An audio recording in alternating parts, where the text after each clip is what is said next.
Hi అండి. ఎలా ఉన్నారు అందరూ? కార్తీక మాసం వచ్చేసిందండోయ్! కార్తీక మాసం అనగానే ఏం గుర్తొస్తుందండి?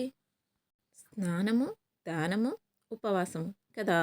కానీ కార్తీక మాసంలో పురాణ పఠనం చేయటం కూడా చాలా ముఖ్యమైనటువంటి విషయం. సరే, ఈరోజు మొదటి రోజు. అసలు ఈరోజు ఏమి చేయాలి? ఏమి చేయకూడదు? అనే విషయాల గురించి తెలుసుకుందాం. అసలు ఈరోజు ఏ ఏ పదార్థాలు నిషిద్ధం చేయబడినవి అనేవి చూస్తే ఉల్లి, అదేవిధంగా ఉసిరి, అదేవిధంగా చద్ది, ఎంగిలి, చల్లని వస్తువులు ఏవైతే ఉంటాయో ఇవన్నీ కూడా నిషిద్ధమైనటువంటి పదార్థాలు. అలాగే మనము ఈరోజు పర్టిక్యులర్‌గా దానము చేయవలసిన వస్తువులు నెయ్యి, అదేవిధంగా బంగారం. మనం ఎప్పుడైనా సరే ఏం దానం చేసినా కూడా మన శక్తి కొలది చేయాలండి. శక్తికి మించి దానం చేయాలి అని చూస్తే మాత్రం పుణ్యము రాదు సరికదా! ఆ స్వామివారి అనుగ్రహానికి కూడా మనం దూరమైపోతాం. అప్పులు చేసి పూజలు చేయటం, దానాలు చేయటం ఇవన్నీ కూడా ఎప్పుడూ నిషిద్ధమైనవే. అలాగే ఈరోజు పూజించవలసిన దైవము స్వాధ అగ్ని. సరే, మనమిప్పుడు పురాణ పఠనంలోకి వెళ్ళిపోదాం. కార్తీక పురాణము 1వ అధ్యాయము. కార్తీక మాహాత్మ్యమును గురించి జనకుడు ప్రశ్నించుట. అఖిలాండ కోటి బ్రహ్మాండములో ఆర్యావర్తమందు నైమిసారణ్యములో సౌనకాది మహామునులతో ఒక ఆశ్రమమును నిర్మించుకొని సకల పురాణములు పుణ్యచరిత్రలు వారికి వినిపించుచు సూత మహాముని కాలము గడుపుతూ ఉండేవారట. ఒకానొక రోజున సౌనకాది మునులు గురువైన సూతుని గాంచి, ఆర్య, తమ వలన అనేక పురాణితిహాసములు వేద వేదాంగముల రహస్యములు సంగ్రహముగా గ్రహించాము. అదేవిధంగా కార్తీక మాస మాహత్యమును కూడా వివరించి దాని ఫలమును తెలపమని కోరినారు. అప్పుడా సూత మహర్షి, ఓ మునిపుంగవులారా, ఒకప్పుడు ఇదే కోరికను నారదుడు సృష్టికర్తయగు బ్రహ్మను కోరగా బ్రహ్మదేవుడు అతనికి, అలాగే విష్ణుమూర్తి లక్ష్మీదేవికి, సాంబశివుడు పార్వతీదేవికి తెలియజేసిన విధముగానే నారదునికి వినిపించెను. అటువంటి పురాణ కథను మీకు తెలియజేస్తూ ఉన్నాను. ఈ కథను వినుట వలన మానవులకు ధర్మార్థములు కలుగుటయే కాక ఇహపరమందును సకల ఐశ్వర్యములతో తొలతూగుదురు. కావున శ్రద్ధగా ఆలకింపమని ఈ విధంగా తెలియజేశెను.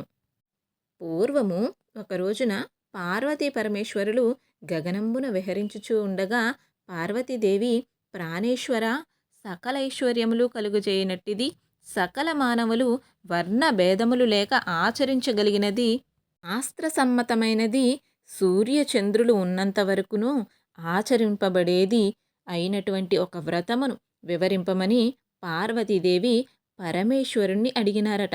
అప్పుడు ఆ మహేశ్వరుడు చిరునవ్వు నవ్వి, దేవి, నీవు అడుగుచున్న వ్రతము స్కాంద పురాణమున చెప్పబడి ఉన్నది.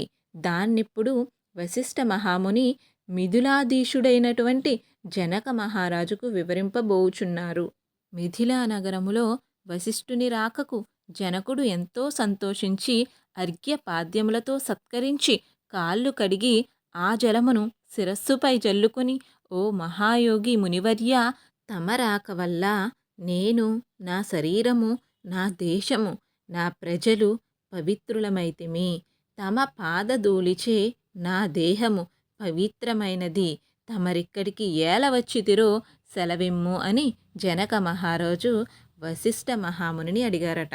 ఇప్పుడు వశిష్ఠ మహాముని, జనక మహారాజా, నేనొక యజ్ఞము చేయ తలపెట్టి తిని, దానికి కావలసిన అర్ధబలము, అంగబలము నిన్నడిగి క్రతువు ప్రారంభించాలని నిశ్చయించినాము. అందుకే ఇక్కడికి వచ్చినాను అని పలకగా జనకుల వారు, మునిచంద్రమా, అలానే ఇస్తాను, స్వీకరించండి. కానీ చిరకాలము నుండి నాకొక సందేహము ఉంది. అమ్మ వంటి దైవజ్ఞులనడిగి సంశయము తీర్చుకోదలచితిని. నా అదృష్టము కొలది ఈ అవకాశము దొరికినది అని జనకుల వారు వశిష్ఠునితో మాట్లాడుతూ, గురురత్న, సంవత్సరములో గల మాసములన్నింటిలోనూ కార్తీక మాసమే ఎందువలన అంత పవిత్రమైనది? ఆ కార్తీక మాసము గొప్పతనమేమి అను సంశయము నాకు చాలా కాలము నుండి ఉన్నది. కావున తాము కార్తీక మాహాత్మ్యమును గురించి వివరించవలసినదని ప్రార్థించెను. అప్పుడు ఆ వశిష్ఠ మహాముని చిరునవ్వు నవ్వి, రాజా, తప్పక నీ సంశయము తీర్చగలను. నేను చెప్పబోవు వ్రత కథ సకల మానవులను ఆచరించగలిగినది అయిన సకల పాపహరమైనది అయి ఉన్నది. ఈ కార్తీక మాసము హరిహర స్వరూపము. ఇక్కడ చూడండి, చాలా ఇంపార్టెంట్ పాయింట్ అండి. ఇక్కడ చెబుతూ ఉన్నారు స్వయంగా వశిష్ఠుల వారే. ఈ కార్తీక మాసమట హరిహరులకు అంటే విష్ణువుకి శివుడికి అన్నమాట. వీరిద్దరి యొక్క స్వరూపమట. కొంతమంది అంటారు కార్తీక మాసం అంటే శివునికే పూజ చేయాలి అని. మరికొంతమంది అంటారు కార్తీక మాసంలో కేవలం విష్ణువుకే పూజ చేయాలి అని. కానీ ఈ కార్తీక మాసంలో శివునికి పూజ చేస్తే విష్ణువు ప్రీతి చెందుతారట. విష్ణువుకి పూజ చేస్తే శివుడు సంతోషిస్తారట. ఇది గమనించాలందరూ. మొత్తానికి ఎవరిని పూజించినా హరిహరుల ఇద్దరి కృప ఖచ్చితంగా లభిస్తుందట. సరే, మనం కథలోనికి వెళ్దాం. ఇంకా వశిష్ఠుల వారు ఏం చెబుతూ ఉన్నారు? ఈ మాసమునందు ఆచరించు వ్రతము యొక్క ఫలితమట చెప్పదగినది కానే కాదట. అంటే చెప్పడానికి మాటలే సరిపోవట. వినడానికి ఎంతో ఆనందదాయకమైనదట. అంతేకాదట, వినినంత మాత్రము చేతనే ఎలాంటి నరక బాధలు లేక ఇహమందు అదేవిధంగా పరమందు కూడా సౌఖ్యమును పొందగలరట. నీలాంటి సజ్జనులు ఈ కథను గురించి అడిగి తెలుసుకునుట చాలా ఉత్తమమైనది.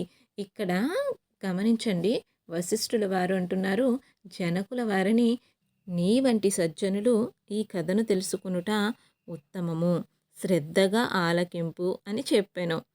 ఇక్కడ ఒక విషయం గమనించండి. మూర్ఖులకు ఏదైనా ఒక విషయం గురించి చెప్పామనుకోండి, పాటించడం పక్కన పెడితే వినను కూడా వినరు కదా. కానీ ఒక మంచి మనిషికి, ఉత్తమమైన వారికి ఒక విషయం గురించి చెప్పాము అనుకోండి, ఆ విషయాన్ని 10 మందికి పంచి వారిలో చైతన్యాన్ని తీసుకువస్తారు. వశిష్ఠుడు కార్తీక వ్రత విధానమును తెలుపుట. ఇక్కడ చూడండి, వశిష్ఠుల వారు కార్తీక వ్రత విధానమును ఎవరికి చెప్తూ ఉన్నారు? జనక మహారాజుల వారికి చెప్తూ ఉన్నారు. చూద్దాం. ఓ మిథిలాధీశ్వర జనక మహారాజా, ఏ మానవుడైనను ఏ వయసువాడైనను ఉచ్చ నీచ అనే భేదములు లేక కార్తీక మాసంలో సూర్య భగవానుడు తులారాశియందుండగా వేకువజామునే లేచి కాలకృత్యములు తీర్చుకొని స్నానమాచరించి దాన ధర్మములు దేవతా పూజలను చేసినచో దాని వలన అగణిత పుణ్యఫలము లభించును. కార్తీక మాస ప్రారంభము నుండి ఇట్లు చేయుచు విష్ణు సహస్రనామార్చన శివలింగార్చన ఆచరించుచూ ఉండవలెను.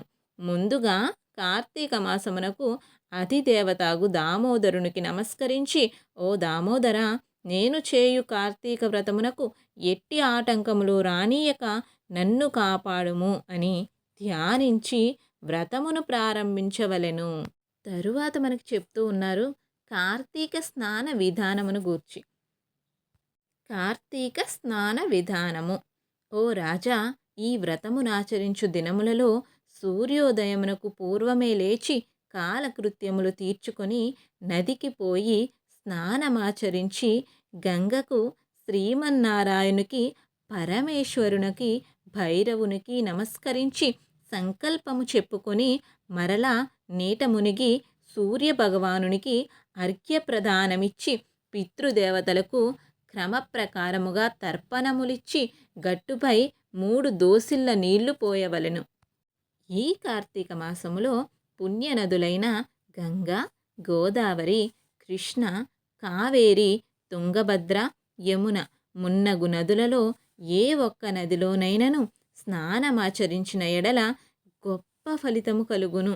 తడిబట్టలు వీడి మడిబట్టలు కట్టుకొని శ్రీ మహావిష్ణువునకు ప్రీతికరమైన పుష్పములను తానే స్వయంగా కోసి తెచ్చి నిత్య ధూప దీప నైవేద్యములతో భగవంతుణ్ణి పూజించి గంధము తీసి భగవంతునికి సమర్పించి తాను బొట్టు పెట్టుకొని పిమ్మట అతిథికి అదేవిధంగా అభాగ్యులకు ప్రసాదం ఇచ్చి తన ఇంటి వద్ద గాని దేవాలయములో గాని లేక రావి చెట్టు మొదట గాని కూర్చొని కార్తీక పురాణము చదవవలెను. ఆ సాయంకాలమున సంధ్యావందనమాచరించి శివాలయమునందు గాని విష్ణాలయమందు గాని లేక తులసి కోట వద్ద గాని దీపారాధన చేసి శక్తిని బట్టి నైవేద్యము తయారు చేయించి స్వామికి సమర్పించి అందరికీ పంచిపెట్టి తరువాత తాను భుజించవలెను. మరునాడు మృష్టాన్నముతో భూత తృప్తి చేయవలెను. ఈ విధముగా వ్రతమాచరించిన స్త్రీ పురుషులకు పూర్వమందును ప్రస్తుత జన్మందును చేసిన పాపము పోయి మోక్షమునకు అర్హులగుదురు. ఈ వ్రతము చేయుటకు అవకాశము లేని వారు వ్రతము చేసిన వారిని చూసి వారికి నమస్కరించినచో వారికి కూడా సమాన ఫలము దక్కును. ప్రథమాధ్యాయము మొదటి రోజు పారాయణము సమాప్తము. ఇదండి కార్తీక మాసము మొదటి రోజు కథ. చెప్పినందుకు నేను, విన్నందుకు మీరు చాలా అదృష్టవంతులము. కాబట్టి ఈ కార్తీక మాసంలో పురాణ పఠనం చేయటం మాత్రం అస్సలు మిస్ కావద్దు. మీరు అస్సలు స్కిప్ చేయకండి. ధన్యవాదములు. నమో నారాయణాయ నమః. లోకా సమస్తా సుఖినో భవంతు.